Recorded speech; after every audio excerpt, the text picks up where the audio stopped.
Welcome to the GenX Experience, the podcast that celebrates the unique journey of 80s kids navigating midlife. I'm your host, Lib Aubuchon. Each episode, my guests and I will share with you the unique differences that define our generation and how we are navigating those differences in the real world. Join me for laughs, insights, and a sense of community. Let's embrace the GenX Experience together. Welcome to episode 28 of the GenX Experience. I'm happy to have you here. Thank you to everyone who listened to my last episode. It seems to be resonating because the numbers keep increasing. So I hope we keep that trajectory going.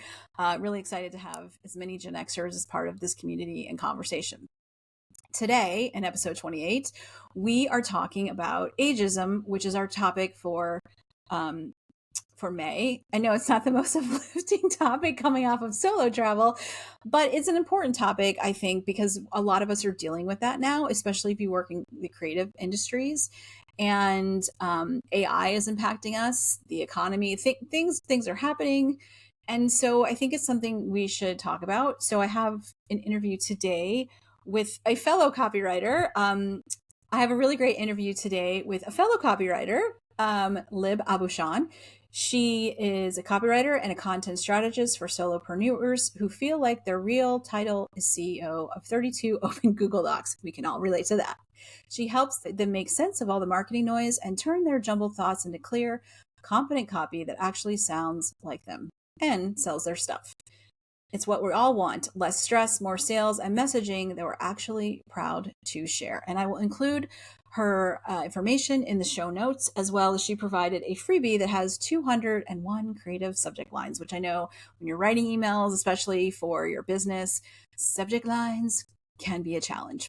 So Lib and I had a really great conversation covering ageism, our perspectives on it, our thoughts on the New York Times article that came out at the end of March.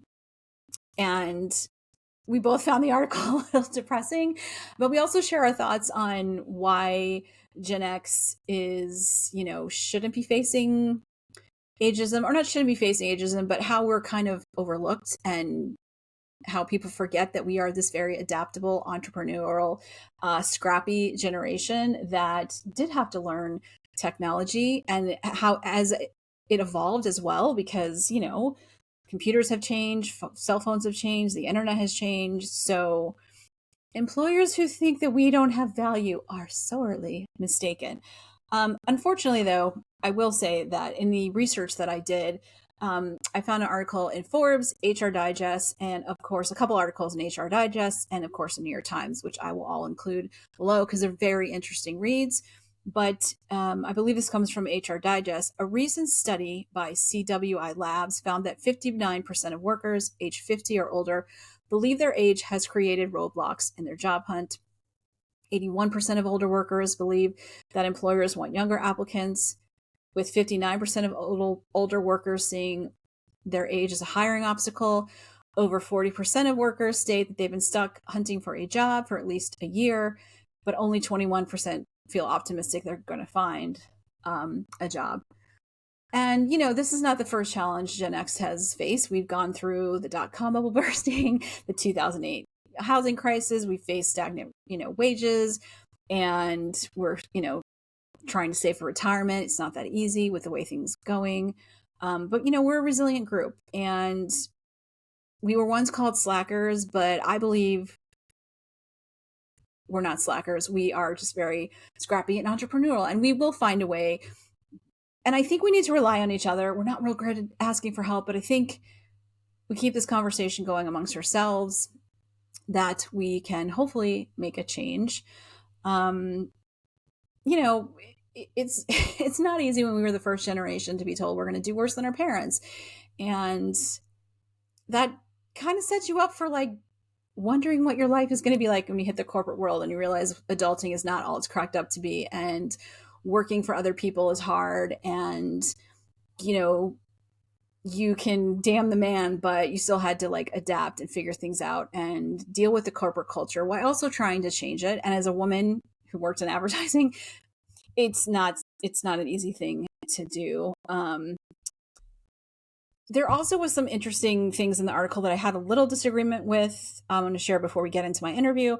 But it was saying that, we started analog and we didn't all move to digital. And I don't think that's true because we didn't have a choice. Like you had to learn how to use a computer at work. We did have to learn to use digital cameras. We did have to learn to use cell phones as they evolved, the internet, like and different technologies that they evolved. We have had to learn them. Now, yes, you get to a certain point where you're like, I don't have any more room for technology in my brain and I don't care about some of these things. But if it relates to your job, we are going to learn it. We are going to figure out. So, and we've developed some of this technology. I mean, hello, Google. That was us. Some other things too, which we should be ashamed of ourselves for. But anyway, I think it's important to read these articles and take them with a grain of salt, but also get some knowledge from them. But I think the best thing to do is to get into my interview with Lib because we have a really great discussion. And I think hearing from other Gen Xers, which is what the whole point of this podcast is very helpful. And without further ado and me talking anymore, let's get into my conversation with Lib Aubuchon. Welcome, Lib, to the Gen X experience. Today, we're going to talk about such a fun topic, ageism, that we are experiencing, or our generation is experiencing now. I feel like it's the second time, right? Because I don't know if you feel this way, but when you start your career, there's a little bit of ageism because you're young and inexperienced. Yeah. People think you don't know anything. And now we're supposed to be in the prime of our careers and we're getting it again. Yes. Absolutely. I know. Such a fun topic. And you're absolutely right. This is the second round. This is round 2 of ageism. Yeah. It's true. And most of us have been working like 20 years, give or take. And so it feels a little unfair. I know like we're not the whiny generation. That's the younger generation. Yeah. But I feel like I've been thinking lately, I'm like, I feel like we're the middle child of the generations. Oh, totally. Yeah, like I don't know if you've seen like I'm very much chronically online, like way too much time online, but sometimes there'll be these generational comparisons and it'll be like Gen Z is this way and millennials are this way and boomers are this way and I'm like there's us too, but we are definitely the middle child of everybody. And I'd like to ask them like, okay, what happened from 1965 to 1980? It just didn't exist? Like, right. Nobody, yeah, it's really interesting. It's, yeah, I agree. Middle child all the way. Oh, yeah. So we both are copywriters, so we're both in that creative industry. And there was a recent article, I don't know if you saw it in the New York Times, about the challenges we face. The article was a little depressing. Oh, yes, it was. I didn't completely agree with everything they said. But it also made me realize, I'm like, yeah, years ago, because I started my career when the dot-com bubble burst. So, of course, advertising agencies, layoff. And I remember having thoughts of like, maybe I should do something else. I probably should have. So what are your thoughts on, what it's like at our age, not that we're old because we're not, but like being in creative industry and dealing with ageism? Like, what are your thoughts on what we're going through? Well, how much time have you got, Blythe? I did read that same article, and for context, my ex-husband was like worked in the ad industry, like worked for BBDO and all these different places. So he was the one who told me about the article. Like I actually hadn't seen it, and he was like, "It's super depressing. Like just letting you know, it's really super depressing." And I read it, and it was super depressing. But I started my career in a totally different field. Like when I was a kid and when I was in college, I very much wanted to be a writer. And I pictured, I mean, thank goodness you have the generational context to understand this, that like I pictured myself at like Harper's Bazaar. Like, I'm just like, making a full-time living writing my articles about little fun stuff and fashion and beauty. And I was like, that's what I'm going to get into. And then I graduated from college and was working as a bank teller. And I was just like, oh, this isn't my dreams of just walking into some publishing office and grabbing the plum job isn't working out. So I went back to school and got a master's in education. And I was a teacher for most of my career. Like I was a teacher, elementary school, fourth, fifth, and sixth grade for a long time. And then I was a stay-at-home mom for probably 12 or 15-ish years. Mhm. And so I kind of feel like I,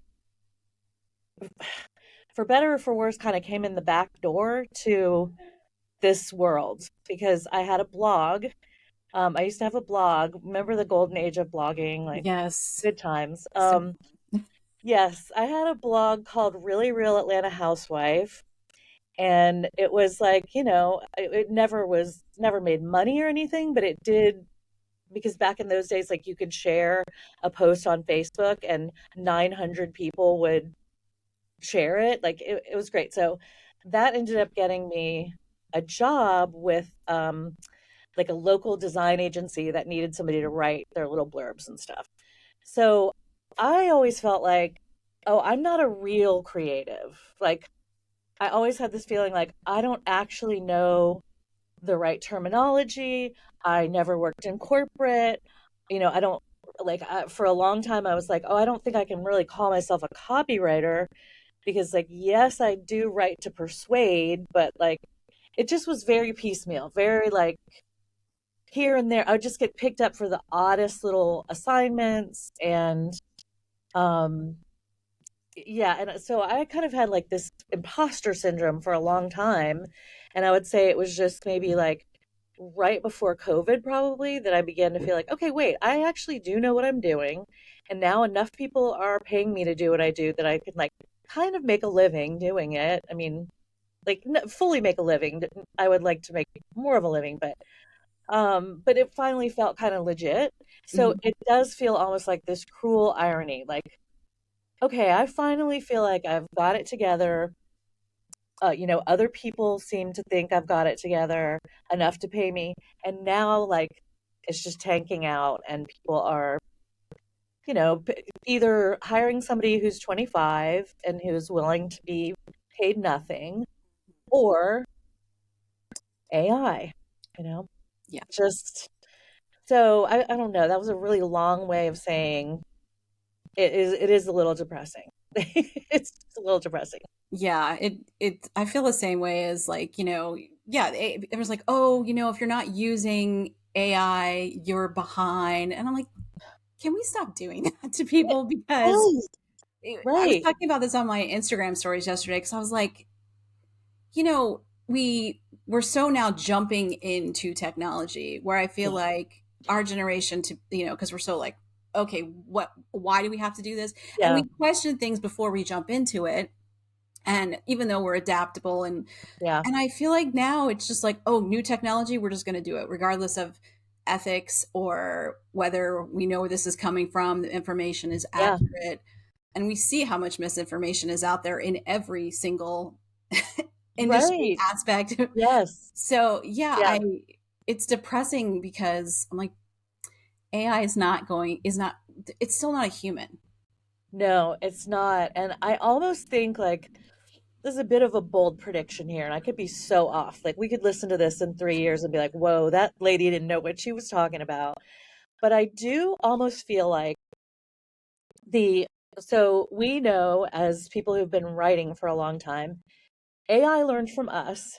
So that pisses me off for one thing when people are like, "Oh, if you use the M dash, I can tell you're using AI." And I'm like, that the M dash is just a thing that good writers use. And like, the rules of three and that kind of stuff is like, no, we taught AI that. Like AI isn't teaching us to do that. So that annoys me. But I also feel like the really truly like the way that AI generated copy now is so easy to spot. Like it has so many tells that are just like, oh, come on. And I see people online, some people are like, who cares if someone uses AI? And I'm like, for you, like if you don't care, then don't care. That's fine. To me, it feels lazy to use unedited AI generated copy, and I just feel like, well, what are we doing here? Because to get to my prediction part, I think that it is going to this whole like using AI to generate all your copy and your blog posts and your Instagram captions and everything else. I think it's going to fade away. Like I think there's already sort of a backlash coming. I don't know what that means for us as human writers, but I do feel like it's getting to the point where just like everything is diluted and it all sounds exactly the same. And no matter how much people argue with me about how you can like engineer it to write in your voice, I'm like, even still, you've got to do some, there has to be like a human touch to it because it doesn't operate like a human. It doesn't have No, you're the right. And there's already feeling. It's been like, backlash, right? Like we had yeah, the actors strike, and part of that was because right, we had streaming services saying they right. wanted to replace actors with AI. And I'm like, I don't want to watch that. And when you see No, videos online, I feel I catch myself looking at like ads and things because the mouth doesn't move properly, yes, or yeah, Duolingo just got yeah, rid of their marketing and advertising to replace it with AI, and people did voice their objection yeah. because that and also you know I feel like we're diluting art, whether it's writing, whether it's strong, whatever it is, and at some point what are we going to do for jobs if everything Right. is Yeah. AI? And I'm not saying AI is bad, because it's not. I Yeah, mean, I it's use it not. to help me edit It's a tool. Yeah, podcast. I've totally. used it for research, and Mhm. occasionally when I have to write an email that's a little strong Yep, worded and it's not yep, my me too. personality, Yep, right? I'll be same. like, here's what I need to say, Right. and I'll rewrite it in Making my it voice, yeah, but it helps me when I'm yeah. like, listen here. So Right, right, yes. Yeah, yes. I think you're right. Like the Duolingo thing is an interesting I was kind of watching that like somewhat intently just to see like am I the only one who's annoyed about this stuff? So I was really happy to see that like oh the whole reason this is in the news is because people are like I don't want that. Like cancel Duolingo and I just feel like we need to like just dial it back a little bit because like you said like it's a tool. I mean it's like a calculator to me. It feels like the same type of function where it's like I could figure this out, or I could just save myself a bunch of time by, like you said, like putting in, I need to tell this person, like, pay my invoice, but, I want to say it, whatever. right. But I do think, like, I am glad to see that people in general, not just people in creative fields, are rejecting it and are just saying, like, no, this is not the world we want to live in where everything is, like, generated by robots. And I'm sure you've seen, like, how like some parts of Facebook now are basically just bots talking to each other. Like the Hmm. AI generated post and then all the comments are also bots and I'm like, what is the point here? What's the end game? What are we Yeah. doing? It's yeah, it's wild. Yeah, it's regardless of ageism, the direction I feel like we're going with our culture for a variety of reasons. Um, we'll not get into politics, but just things going No on, need. and with technology, like we're moving in a Yeah. direction that I think the younger generations don't realize is going to affect them sooner than Yes. like they think like Yes.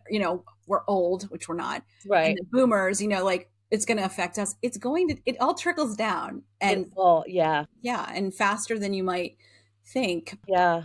One of the things I found depressing also about that article, the way it was talking about Gen X. I'm like, we are adaptable because when we started our careers, like not all of us, but I mean, I'm 1974. Like when I started my career, we had computers at our desk. We were learning the internet. We were learning how to write websites and banners and dealing with Yeah. SEO. It was nothing like it was now. It was so hard to write for that. So we have learned technology and adapted to when new things come Mhm. out, especially in the arts. And you see that Yeah. in movies. And it was like kind of dismissed that we were able to do that, and that Yeah. agencies and are just kind of thinking like, well, these people, they've reached their capacity. They can't Right. do it anymore. Right. Yeah, that definitely was a tone in the article that I spotted that too, where it was just, I was like, I feel like, and maybe there was a line or two about this, but I kind of felt like, wait a minute, like I'm older Gen X, like I was born in 67. So like I remember getting my first email address and I was like 30 already. Like, I was 30 years old. The fact that we've seen the advent of the internet. Like, we grew up in a world like this is kind of like sometimes a marker of I realize like, oh, I have been around a long time. Like I very much remember the first microwave ovens. Like I remember Hmm. the microwave like coming into the kitchen and being like a huge big deal, like, oh my God, you can cook food so fast. So like we've seen, because technology I think really started, or like I guess general public's use of technology really started to accelerate right around the time we were young. Like we have had to learn how to use the internet, cell phones. Like we didn't have anything like that, and we've adapted to all of it. And in a lot of ways, we are the ones who made it kind of what it, like, I was going to say made it what it is, but I don't know that I like what it is right now, so I Right. I don't mean, really want to we take did credit. Google, and there are. Yeah, I was reading another yeah. article that was talking about all the Gen Xers who've done things, and some of them was like Elon Musk and Jeff Bezos, and I'm like, no, Like no, we no. don't claim them. We don't claim Like them. We you don't want started that. off okay, and then you took a Yeah. turn to the dark side, but Yes. we Yeah. have done things that, like you're saying, with technology, and we have it like Yeah. when cell phones came out first, they were in your car, then they were big, then they were Yes. small. We had to like, Yes. yeah, they didn't have internet. You had to text like a million Right. times, Right. and then they did have internet, and so yeah, we have had to Yes. adapt and And change. very rapidly. Like when you compare it, like think of our parents, for example. Not that they didn't deal with like technological change. I mean, every generation does, but I feel like the acceleration that's taken place in our generation is really striking. Like the rapid, um, just how many things we've had to learn and relearn and do differently. Like you said, how we used to be texting, like you'd have to hit the thing 3 times to get, like now that just seems hilarious to me. Like what?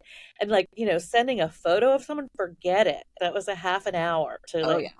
upload it. And yeah, and I also think that like maybe because I also felt like the article did not give, like, I think what occurred to me was, like I said, like I'm older Gen X, and I felt like why is this kind of, and there were people in that article that had very legitimate, like I was like, oh wow, yeah, like this is rough. I hate this for you. Absolutely. But also I was like, we're also just extremely, like you said at the beginning of this conversation, like we're very scrappy and adaptable, and like we're gonna figure it out. Yep. And it may look different than how we thought our careers would be at this age, and that does suck. But I also feel like, well, we're also not going to like lay down and die. We're not going to just be like, oh, I'm going to give up on my dreams now because I'm an old lady. Like, people are going to discover new passions, or you know and again, not to minimize anybody's struggle, because there are people who, like, it's going to be very hard to live the lifestyle that they had.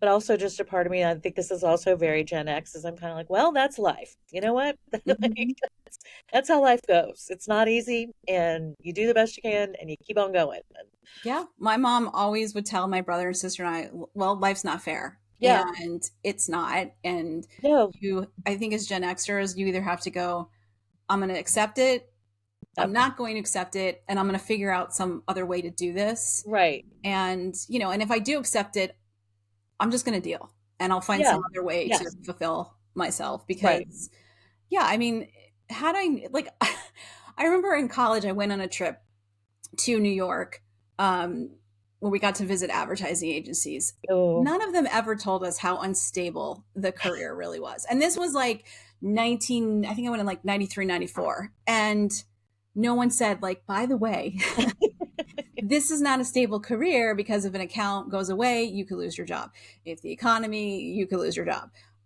You have to, they did yeah, tell us, you have to move around if you're going to get ahead. It was no longer. And I think that's one thing.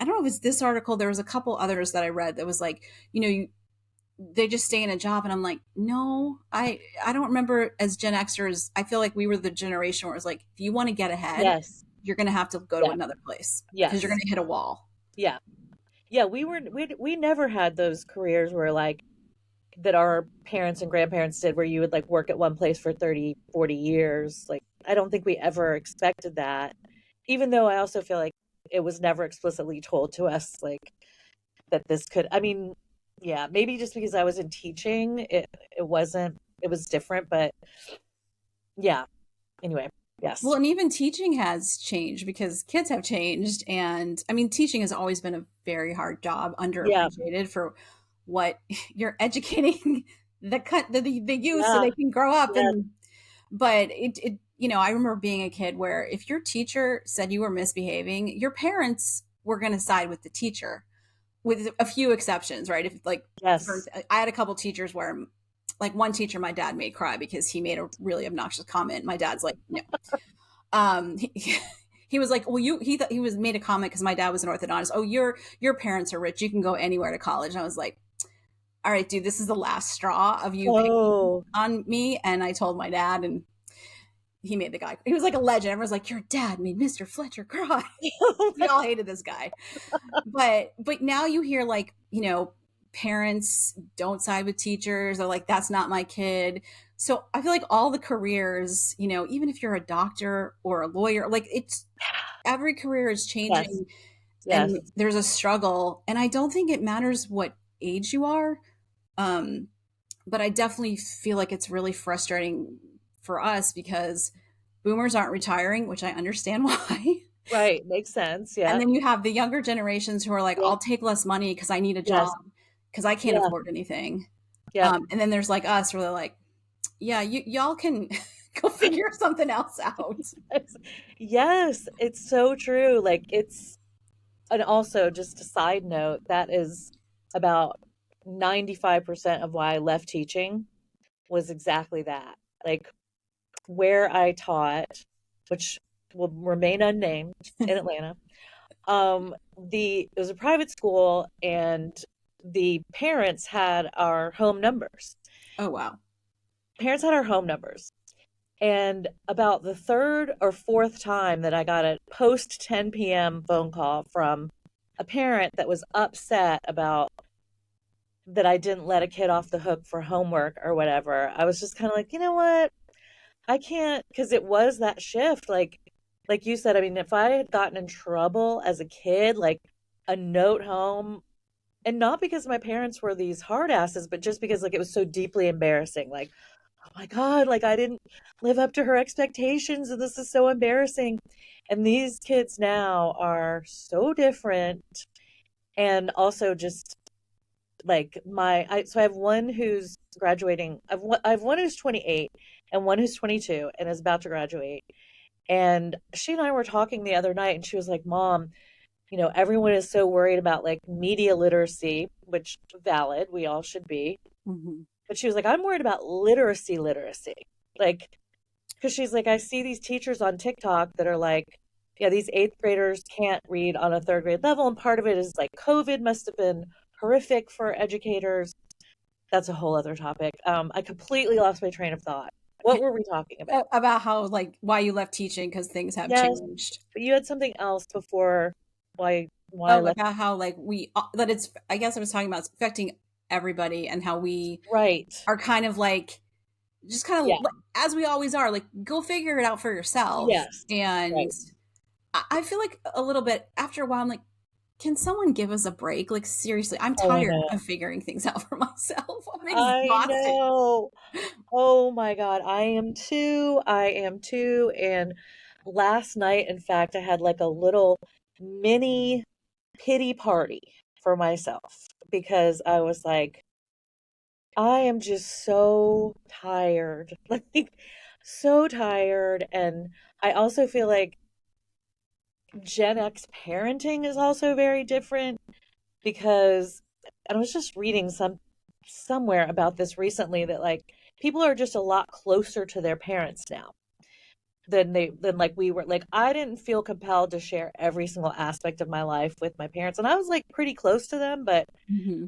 I definitely, by the time I was like 18, I mean I left the house when I was 17 and never came back. Like and I just, we talked on the phone once a week. It wasn't like we were in constant touch. And it's just so much more common now. Like my kids are very much like I don't know if I would say they're dependent on me, but they need a lot, they need a lot.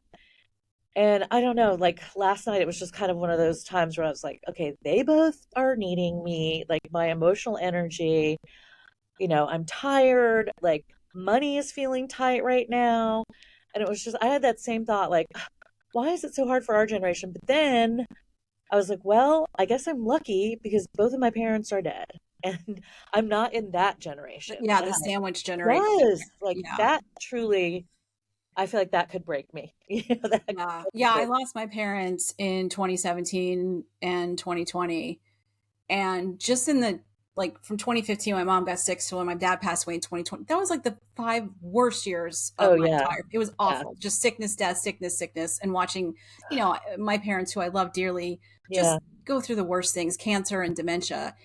And Oh just yeah, and I'm single, and so like I stepped in more. Not that my brother and sister didn't help, but like it was yeah, exhausting to like have to yeah. take care of them. And then my sister and brother also have kids, and so it. And there are a lot of people in our generation who are taking care of aging parents Yes, and raising children and trying to live their own lives, yes, and yeah. it's a lot. It's a lot. And we It don't. is a lot. And Gen X, we don't like we'll throw our own little pity parties.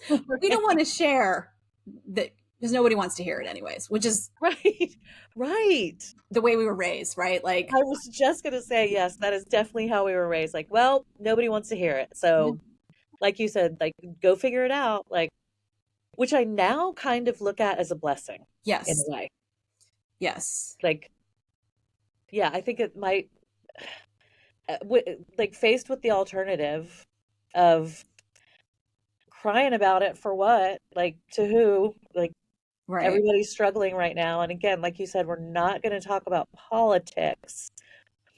But I will say, a lot of people are a lot of people are feeling stretched, and I feel Yeah, like we've never really dealt with COVID as a society, as a culture. We no. just kind of like moved on, and everything's worse than it Oh was yeah, before that. it's And getting it's worse now. getting much worse now. And it's just like, I almost feel like in some ways we're probably like made for this moment because we will just figure it out. Just, I think we know enough, like, not to ever just like I love Gen Z and I love millennials. Like, I don't have any, I'm not like, oh, they suck.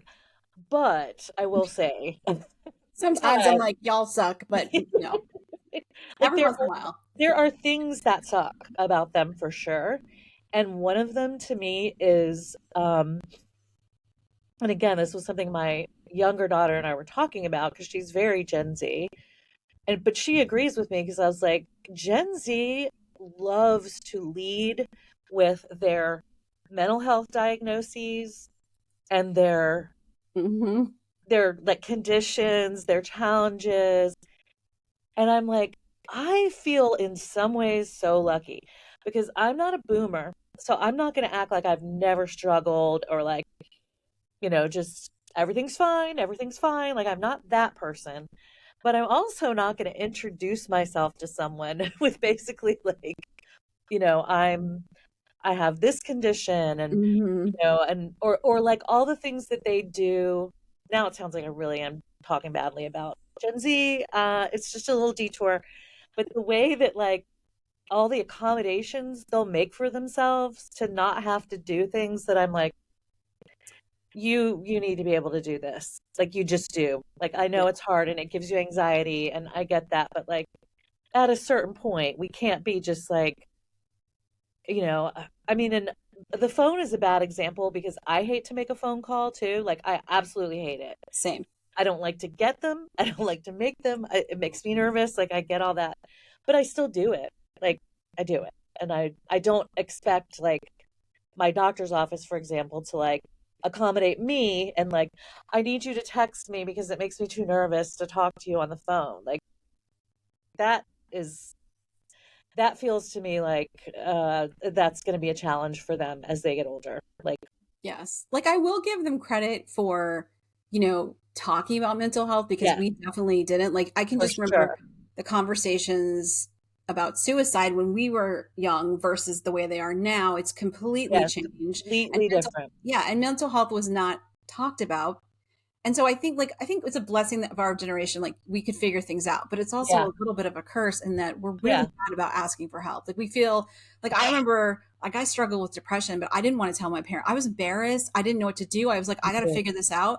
Yeah. And because I didn't bring it up sooner, I struggled with it for so long Yeah. and I didn't know what to do. And I was just told to suck it up when I did say things. So I give them credit Yes. for Yes. speaking up, but like Definitely. it can't be your whole identity. And I Right. think they're also struggling at work because they think everybody should accommodate. So I feel like Yes. there's It just there's some doesn't work struggle. that way. It just Yeah, doesn't work it's that way. Yeah. That's the mental health thing is super interesting to me about our generation versus other ones because same with me. Like my I had like such bad postpartum depression, but I didn't even notice. Like I didn't know it. And when I try to explain that to my kids now, they're like, "What do you mean?" They literally just like they're like, "What do you mean?" I'm like, "I was just so used to just like you just forge ahead, you just forge ahead." And when I finally reached the point where I was like, "I probably should talk to someone," like after the first session, the psychiatrist was like, "Wow, like you're really really in the throes of like dark depression, like let's get you on medication." And I was like, medication? Like I'm not crazy, I'm not a crazy person. And I feel like we now have learned how we're better for sure about taking care of ourselves, but that is a huge like when I try to explain that to my kids, like I'm like, I didn't like if I felt things growing up, which I did, of course, like, 'cause I'm a yes. deeply like emotional person. I was just like too embarrassed to be, like you said, like it didn't occur to me to tell my mom like these very dark thoughts I had because I knew that even though she also suffered from depression and just never dealt with it, but very clearly had like depression, ADHD, didn't deal with any of it. But I knew that if I told her, it would be, what do you have to be unhappy about? Like, basically like, you're fine. Walk it off. Like, Yeah, suck it up. It's fine. Yeah. suck it up. It's fine. You're fine. Right. And they're just like, Mom, seriously? And I'm like, yeah, no one talked about that. Like, you would No. never have told your best friend in eighth grade, like, oh, sometimes my anxiety gets so bad that I feel like I might throw up. It's so terrible because people would have been like, get it together. Like, Yeah. pull yourself together. And Because you it's, didn't want to be the weird kid or the bad kid. And we did hear like I'm happy you have feelings, and we heard that at school too. But we don't care like your feelings. But I remember my yeah, parents were like, "You're very sensitive." I'm like, that should have been your first clue that I was going to have some problems. And they did put me in yeah. therapy when I had a really bad teacher in fourth grade. She didn't like me, and she would Oh, change stuff on my paper and then write like B best you'll ever do. And oh yeah. are And so you my she serious? ruined like my self-confidence as a fourth grader. So my parents put me in therapy because they're like, and then they made sure my brother and sister didn't get that teacher. Mom's like later, she goes, I should have just taken you out of that class. I'm like, yeah, think. Yeah, Oh, right. experimental child. But yeah, our generation really like not that our parents didn't care about us or didn't love us, but they were working, both of Yes. them usually, Yep. and dealing with a lot of things and Dealing with a lot of things. you know, going Yep. on in the world and raising kids and Yeah. their parents didn't care about their feelings. So they would try to adapt and Yeah. change as I think we do, but you know, Yeah. yeah. And I don't think they had to deal with I mean, I think there was ageism in careers, but usually it was like, okay, it's time for you to retire and you could retire even if you were forced to Yeah. retire with Yeah. money, a Yes. pension, you could live your life very comfortably now you can't do that. If you're You being forced can't. out in your Yeah. 40s or 50s or even your Right. 60s, what are you supposed to do? Yeah. Yeah. What are you supposed to do? Yeah, it's very, I don't, again, perimenopausal brain. Well, what am I saying? Full menopausal brain. Menopausal. Um, yeah, sometimes I'm just like, whoa, I'm in a groove. And then I'm like, where am I? What am I doing? Same. Oh, everything. But back to ageism, which was our topic. The internet and like the focus on visual, showing up visually on the internet. For whatever reason, I think just because I've always been like an early adopter of like cultural trends, I just like things that are new and novel and different. Like very early on, after, blogging kind of burnt out, I felt like pretty comfortable being on the internet, like showing my face on the internet. And I didn't really think all that much about like, do people think I look old? Until I think it was in like 2019. I made a TikTok. I don't make TikToks anymore, but I made this TikTok that basically I was talking about how men think it's like slander against women to say someone has daddy issues. And I was like, daddy issues are caused by dads. Like that's that's a man who did wrong. And so like what do you think you're doing saying someone has daddy issues? Like that's not her fault. Like she was stuck in No. this whatever. So it went like semi-viral-ish. And it found its way to like the young men's rights activist side of Oh TikTok. no. And it got ugly so fast. And I would like, the youth, the way they talk about your nervous system, like my nervous system was flooded when I was seeing these comments. One just literally said, "You're too old." And I just like, I look at that now and I'm like, too old for what? To Right. exist? To talk? To like, what are you saying there? But it was just so blunt, like, you're too old. And it was like, sent me into this, I don't know, probably a couple years, and it still exists today, where I'm like, I don't really want to show my old face on the internet because like someone is going to say something to me, which now I think I would probably handle it a lot better, but I'm self-censoring more. So like yesterday I had this kind of like I was out for a walk and I had this thought about a terrible blog post that I wrote one time. And I was like, oh, this would be kind of a funny Instagram story. So I'm just like record myself talking about like I discovered this blog that I wrote and how terrible it was and riddled with errors, and I would like never want anyone to see it these days. So when I watched it back, I was like, oh, but you can see like the crepey skin on my like you can like this looks and so I just deleted it. And I was like, okay, so now I'm doing the work of the internet for it. Mhm. Like I'm now at the point where I'm like in my head, I'm like, you're too old. So that's not good either. And I feel like there's kind of like I feel like this is happening and hopefully it's going to happen more, that I think more women in particular are kind of taking a stance of like we're allowed to be visible and like we're allowed to show up the way that we look, and it's okay. Like we should not be like I guess the point I'm making is I think there's like important work to be done there with like Yes. we can show up without filters and like we don't have to try and bend to what 35-year-olds look like because we're not 35, and And some of them look older than we do. So not to be mean, but that is so real. Like and yeah, I mean some 25-year-olds with like filler and stuff, I'm just like, you look like a real housewife. Like hmm you why are you making your beautiful youthful face look like a real housewife? It's Yeah, I think it's interesting. I don't, do you follow, oh my gosh, what is her name? Mary Jane Fahey. Her account is called Glorious Broads.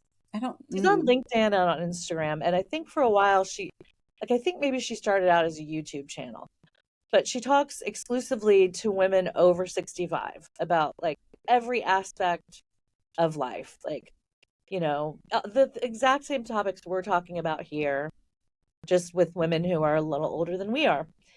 And it's so like it's such a boomer thing, I think, to be like I don't know if maybe it wasn't a boomer thing, maybe it was a my mom thing, but like in my the women in my life growing up, it was very looked down upon to feel like you could like show yourself off or like it was like I just remember my mom and my aunts talking about somebody looking slutty, or like, oh, she thinks she looks great but she doesn't notice that like crepey skin and whatever. And so I look at women who are 65, 70, and I'm like, they're doing amazing work by being on camera because their generation really felt that way. Like, Oh yeah. like you can't like, oh my God, you look old, she looks old. And then I feel like we have kind of like the runoff of that. Yeah. I don't know. That is a part, like, I know that's a whole other topic, like ageism and appearance, but And women definitely face it more. Even oh, for like, sure. like I'm my sparkles, as my hairdresser calls it, are coming in. I need to get a but like I had a friend go, well, it's really expensive. Why don't you just go gray? And I'm like, no, I will. And one, because like I don't want to look old, Right. but also, and my hair is not the wiry. Like I know it would come in and it would still look the same, but I'm just not Yeah. ready to go there. Yeah. And it is vanity. Yep. And I joke, I'm like, even if I have to crawl to the salon when I'm like in my 80s, I will be coloring my hair because, Yeah. like I go out without makeup, but it's like, it's one or the other. It's I not, know exactly what you mean. yeah. Yes. But as women, like even in the workforce, like even from a young age, like I'm hoping it's not the Mm. same way now. Like our looks mattered, your weight mattered, how you Yes. looked, whatever, how you Oh, presented yeah. yourself. It was Yeah. not easy. And I do think we still get dismissed. And the younger online, when you're saying like you're old, they don't have an argument. So it's just like, you're old. Right. I'm like, oh my Yeah. God, I'm so wounded. I'm old. Yes, Yeah. I'm old. And I have more experience and more common sense Right. than you do. Yes. And call Yeah. me old. Yeah, right. Like that's the best you can do. Like, Yeah. yes, like I have more wisdom and all of those things. You're right. It's such it's so meant to be cutting, but like if we don't take it that way, then it has no power whatsoever. And yeah, I definitely feel like my daughters are very aware. Like they sort of fascinate me because I don't remember ever as a young woman. I just don't remember anything other than seeing all my flaws. Like that was all I ever saw in the mirror was Yeah. like just all the flaws, everything I wanted to fix. I don't ever remember looking in the mirror and being like, God, I'm gorgeous. Like I look so good. And these two, my two daughters, like they will just like freely say things like, well, I know I have a lot of advantages because I'm really pretty. Or like, I'm pretty and young and like I'm going to use it while I can. Like I know it's an advantage. And I'm like, A, you're so right. Yes. And B, like, what does that feel like to just be like, to not just focus on your flaws constantly? Right. To accept Like, yourself and yeah, just to think accept you're yourself, amazing. However you look, however you like, yeah. right? To just be like, and I've always tried to sort of like conceal that from them. Like, I don't ever want them to think that I grew up in a totally different way of, but occasionally we've talked about it, like after my second glass of wine, and I'll just be like, let me tell you something. Like, let me tell you what it's like for me. And they're always just like, Mom, that's so sad. Like, that's so sad that you felt that way. And I'm like, but every girl I knew did. And like, that's just like what we talked about, like as soon as we became teenagers, it was like, I'm fat, my Hmm. skin looks terrible, my hair is flat. And I Even though just our hair was gigantic. was gigantic, ginormous. At least in the front and the back, it was totally flat. But our hair we were Yeah, very out the flammable generation. yes, a very flammable. That's your book title, A Very Flammable Generation. That's good. But it's, we had like magazines and, like the supermodel. And so we were always comparing ourselves. Oh, yeah. And now the kids have the internet, which I think is worse because, Oh, yeah. you Yes. have like Gen Alpha with like the Sephora kids and they're putting stuff on their skin that is just, I'm like, that's the one thing I will thank my mom for is like she would not let us wear makeup until I think 17 Yeah. we wear lipstick and then mascara and slowly got into Yeah. it. And I'm like, I think my skin is better for it. Yeah, it Probably probably genetic, is. but Yeah, because yeah, you weren't putting retinol on at 10 years old, like, I didn't even know that's what retinol was yeah, until oh, me either. Yeah, that's yeah, that's, yeah, yeah. yeah. So I'm hoping, at some point with the ageism, like I do, of course, men face it, women face it more. I would love to Oh, see yeah, that not be a thing because yeah, it's still hard to be a woman in the world. Um, yes, part of it is our own issue where we see each other as competition. I yes, definitely experienced that in the agency world. I had women, they were my worst bosses. And I'm like, when I do well, that yeah, reflects on you. And they never understood that. I do yeah, think the younger people are more about there's room for everyone. At least I yes, think say that.